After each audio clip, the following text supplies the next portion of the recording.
안녕하십니까? 보이스 오브 저스티스 뉴스 시작합니다. 1월 13일 미국 수도 워싱턴 DC에서는 주 방위군 2만 명을 투입했습니다.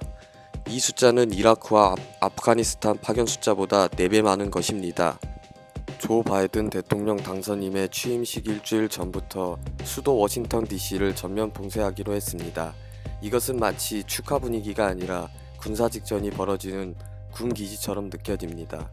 민주주의 국가의 상징인 미국에서 이러한 상황은 마치 공산주의의 국가와 별반 달라 보이지 않았습니다.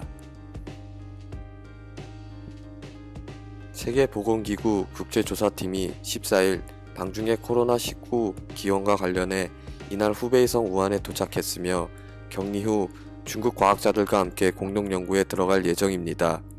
하지만 1년이 지난 지금에서야 WHO와 중국이 어떻게 조사를 하며 어떤 결과를 내놓을지 우려의 소리가 나옵니다. 이미 전 세계가 코로나 팬데믹으로 막대한 피해를 본 만큼 중국이 책임 회피를 위해 조작할 가능성이 커 보입니다. 예니몬 박사는 자신의 SNS에 중국 관리들이 우한 연구소에 대한 중요한 자료를 삭제함에 따라 박쥐우먼으로 불리는 바이러스 학자가 수행한 모든 연구 자료들을 포함한 300개의 연구 자료들이 사라지게 되면서 새로운 은폐에 대한 우려를 표했습니다. 미국 국방부 장관 폼페이오는 자신의 SNS에 이와 같이 글을 남겼습니다. 중국이 유엔 기구를 지배한다면 어떻게 될까?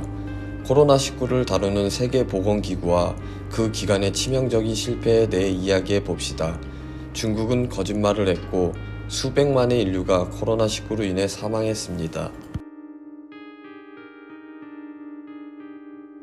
미국 무역제조업 정책국 국장 피터 나바로는 자신의 SNS에 만약 CCP 바이러스가 생화학 무기 실험실에서 나온 것이라면 중국 관리들이 우한 연구소에 대한 중요한 자료를 삭제함에 따라 새로운 은폐 공포에 대한 우려를 나타냈습니다. 1월 11일 미국 트위터의 주가는 트럼프 대통령과 다른 내용을 금지한 후 12%까지 하락했습니다. 이에 갭과 팔러와 같은 다른 소셜미디어 플랫폼은 오히려 이용량이 늘었습니다.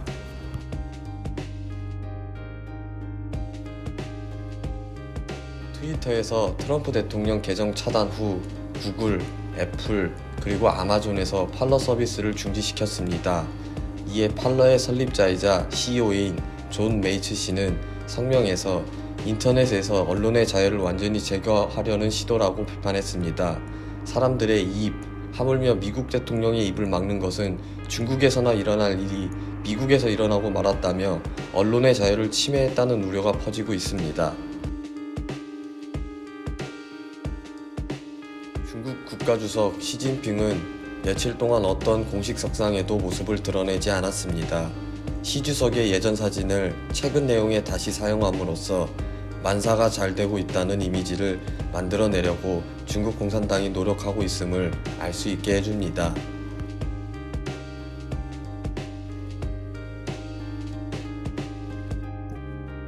지금 보고 계신 영상은 2017년 트럼프 대통령 취임식 당일 시위 영상입니다.